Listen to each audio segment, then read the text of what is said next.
All right.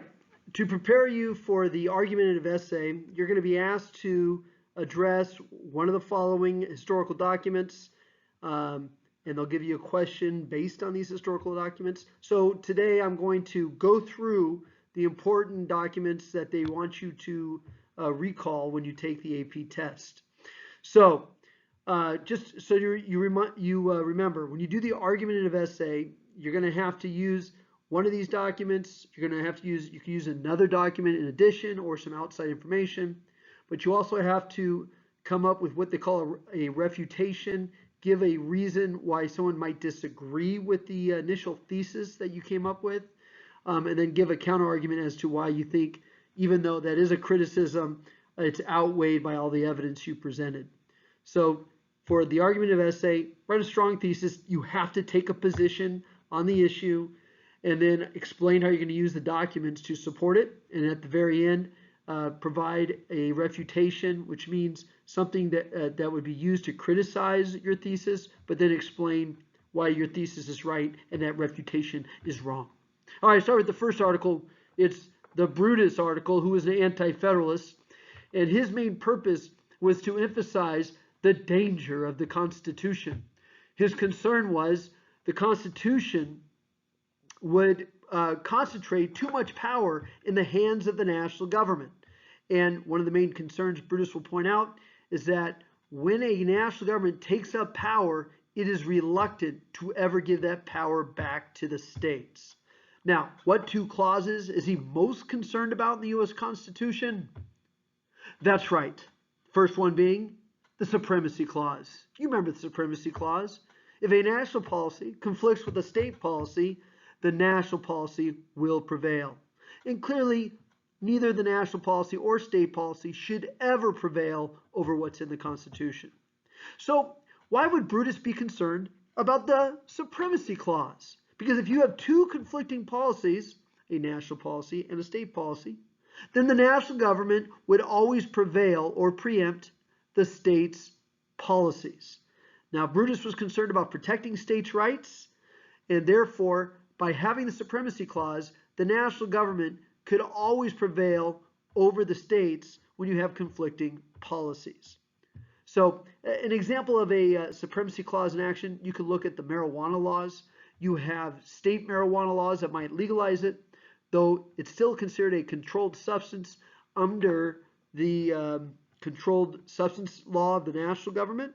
So therefore, federal agents can prosecute and punish people for possession of marijuana, even if it might be legal in a state in which they reside. Now, this will also help you understand the other clause that he was most concerned about, a clause that would lead to a major expansion of national power. And of course, what is that clause called? Well, what would be an expansion? The Elastic Clause. The Elastic Clause, also known as the Necessary and Proper Clause. In fact, that Controlled Substance Act that I just mentioned, guess what that's based on? It's based on the Elastic Clause. Congress shall make laws that are necessary and proper to carry out its expressed powers. So, what power is connected to regulating controlled substances like marijuana? Well, Congress does have the power to regulate interstate commerce, and since a lot of marijuana does go across state lines, Congress can then regulate interstate commerce. If you recall, anytime Congress passes a law, it's got to be based on a power given to Congress. Well, if you have a power that's not given to Congress, like the ability to regulate marijuana, then it's going to have to figure out how is that related to a power that is given to Congress. Well, regulating marijuana is regulated interstate commerce because marijuana does go across state lines. And remember, what's this clause called again? It's called the Elastic Clause, also known as the Necessary and Proper Clause. The really easy Necessary and Proper Clause issue that's easy to remember, think of this. Where does it say in the Constitution that Congress can create an Air Force?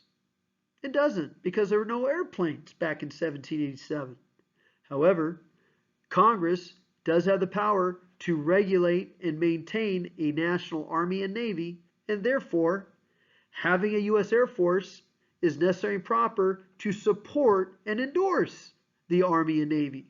So that's a good example of a new policy being created by Congress that's not in the Constitution, the ability to create a U.S. Air Force, or as Trump might try to include, the U.S. Space Force. All right, so these are two important clauses that Brutus was concerned about because it would lead to a major expansion of national power, and when the national government takes up power, it's reluctant to give it back to the states. Those two clauses, the Elastic Clause and the Supremacy Clause. Next, the Declaration of Independence. Remember, this is when Thomas Jefferson will explain all the injustices done to the colonists by the king. Why would he lay out all those injustices? Because he had to justify why the colonists had a right to rebel from the king. In fact, if you look at what he talks about in the Declaration of Independence, he's focusing on all the injustices done by the king, not the parliament. Even though parliament was the one that passed many of those laws, he was focusing on the king's injustices.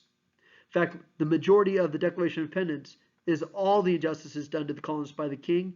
In fact, if you look at each paragraph at the very end, every paragraph starts with, "He has." If you remember, we read that in class. All right. Now, who influenced Thomas Jefferson when he wrote the Declaration of Independence? Well, that would be the philosopher John Locke, who wrote nearly 100 years before in his article, or his major document called the Treatise on Government. Now, John Locke said, all governments that exist must protect natural rights. Natural rights, according to John Locke, were right to life, liberty, and property. Thomas Jefferson liked that phrase. And so he's going to argue all governments in the world should protect natural rights, but in his mind, natural rights will include the right to life, liberty, and pursuit of happiness. John Locke also emphasized that all governments in the world should be limited in power. If you don't put limitations on government, it will abuse its power. Well, Thomas Jefferson agreed, and he said all governments should be limited. And again, he's going to point out the king has absolute power, and he is abusing that power because he can, because there's no limited government in Great Britain. If you remember this phrase that comes later, absolute power corrupts absolutely. Thomas Jefferson and John Locke both said that all governments should be limited in their power. Oh, quick question. Can you think of a list of limits that will be placed on the national government? That's correct. The Bill of Rights. But remember, the Bill of Rights gets added later, not until 1791. You always remember this. The original Constitution did not include the Bill of Rights. Those were the first 10 amendments added to the Bill of Rights. Finally, consent of the governed. That's another major concept by John Locke that Thomas Jefferson also used. No government should exist unless it has legitimacy. Oh, I'm sorry. Consent of the governed. Oh, it's the same thing. Legitimacy, consent of the governed is the same thing. So what Thomas Jefferson is pointing out, the king has violated our natural rights. The king has absolute power. There's no limits on his power. The king lacks our consent. Therefore, we have a right to rebel and separate from Great Britain. And then he goes on to list all the injustices done to the colonists by the king. That's the Declaration of Independence, written by Thomas Jefferson in 1776. All right, then we have the Articles of Confederation. If you recall, ladies and gentlemen, the Articles of Confederation was our first constitution. And keep in mind, we just broke away from a too powerful national government. So when they wrote the Articles of Confederation, they wanted to create a very weak national government. That's why they created a confederation. Now, in a confederation, you'll recall, all the states had sovereignty. In other words, they can't be compelled to do anything that the national government tells them to do. It was important to note that the states were given sovereignty in the Articles of Confederation. It's also important to note that there was no judicial or executive branch at the national level. All that consisted in the Articles of Confederation for the national government was a Congress, a unicameral Congress, by the way, a one-chamber legislature. Now, obviously the biggest problem with the Articles of Confederation was it gave all the power to the states and the national government was too weak to function effectively. Now, the other thing I would point out about the Articles of Confederation is that it had so many problems. It proved so weak. It proved to be too weak to be effective, and therefore it eventually will be replaced with the U.S. Constitution. First thing I want you to identify before we go on to other problems of the Articles is understand how long it took them just to get the Articles of Confederation ratified. It took them 4 years. It was first written in 1777. It got ratified in 1781. Why did it take so long? Because it required unanimity, unanimous support from all the states. It took them 4 years before all 13 states were willing to ratify the Articles of Confederation. Also, since we're on that same area of thinking, just to make a change to the Articles of Confederation would also require unanimity. So I ask you this, how many amendments do you think were added to the Articles of Confederation? That's right, none, because it would be too difficult to get all 13 states to ratify it. Okay, continuing on with more problems of the Articles of Confederation, I'm also going to address how the Constitution will fix those problems. Now, the obvious problem is the fact that the Articles of Confederation gave no power to Congress to collect taxes. All they could do is request that the states collect the taxes on behalf of the national government. Well, if you can imagine, very few states were willing to collect taxes and give it to the national government. In fact, the national government only got about 1/4 of what it requested. So that was a major problem in the funding of a national government. In fact, I would note Rhode Island never paid a dime to the national government. Well, gee, I wonder how the Constitution, when it got written in 1787, will fix that problem. Easy. You give Congress the power to levy taxes. That's one of the powers given to Congress in Article 1, Section 8. Remember, Article 1, Section 8 is all about the powers given to Congress. Another significant weakness of the Articles of Confederation was that it could not regulate trade among the states. It did not have the ability to regulate interstate commerce. Some of you will remember my story that I provided in class about Lumberjack Jack and what he traded. That's right, he traded wood. So, if you recall, Lumberjack Jack from Connecticut tried to trade his wood into New York. What could New York do under the Articles of Confederation? They could confiscate his wood and tell him to go back to Connecticut. Well, what do you think Connecticut would do in response to that? Any merchant, let's say selling wool, trying to sell his wool to Connecticut, he too would come across Connecticut authorities and they would confiscate his wool and kick him back into New York. Tell him, get out of here, and confiscate his wool. So, as you can see, what could Congress do? Nothing. There's nothing Congress could do to regulate that type of trade among the states. So my story about Lumberjack Jack is a story about problems that existed among the states when it came to trade. Gee, I wonder how the Constitution will fix that problem. Easy. You give Congress the power to regulate interstate commerce. And this is located as one of the powers in Article 1, Section 8. But here's what's most important about the commerce power. Many policies that Congress passes will be connected to regulating interstate commerce. In fact, during the New Deal, if you recall, 1930s, Congress passed many laws claiming it was regulating interstate commerce, such as minimum wage, maximum hour laws, the ability of workers to form unions without being persecuted. These were all policies that will be passed by Congress claiming it was regulating interstate commerce. Now, just so you know real quickly, nowhere in the Constitution does it say that Congress can establish minimum wage, maximum hour laws, but the courts will allow Congress to pass such laws based on the Elastic Clause, claiming it is related to interstate commerce. And one final note, one of the most important pieces of legislation passed in the U.S. Congress history was the 1964 Civil Rights Act. You remember what that act did? It ended discrimination in places of public accommodation. Public accommodation. Public accommodation, you know, hotels, restaurants, and theaters. And that was based on regulating interstate commerce. All right, Going back to the problems of the Articles of Confederation, one of the biggest problems is that it had no federal court system. Why could that be a problem? Well, what if the states had disputes with one another? Like over a water dispute.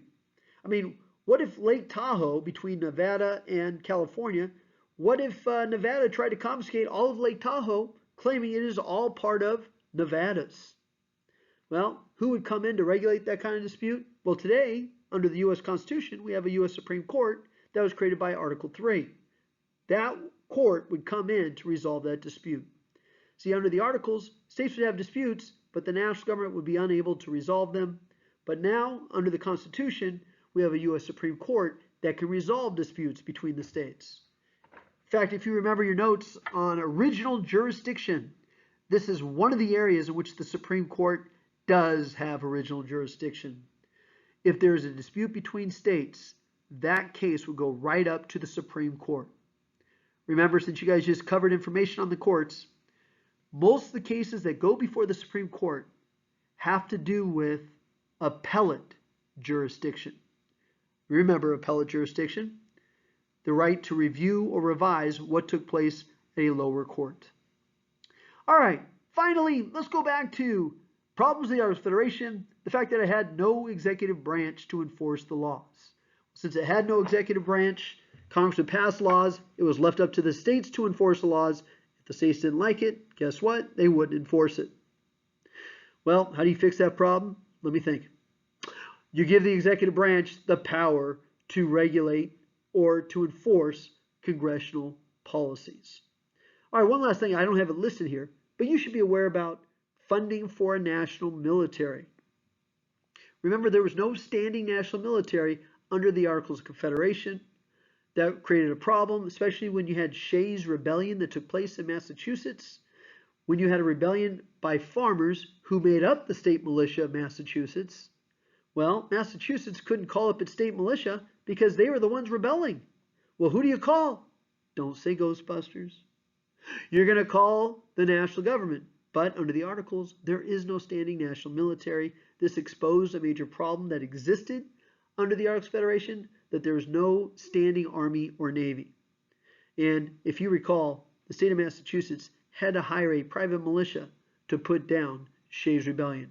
And this will be the seminal event that will convince leaders in the states that they had to call a constitutional convention, which they will do. And let me remind you of this. Their initial purpose when they got together in Philadelphia was not to write a whole new constitution. Their original and sole purpose was supposed to revise the Articles. What does that mean? They were supposed to add amendments. Oh, but what's the problem with that? Well, if you're going to add an amendment to the Articles of Confederation, it would require unanimity, all 13 states. And when the framers got together in Philadelphia in 1787, they realized there's no way they were going to be able to write amendments that all states would approve of. So they decided to just scrap that piece of crap, and they started anew, and that's what began the writing of a whole new constitution.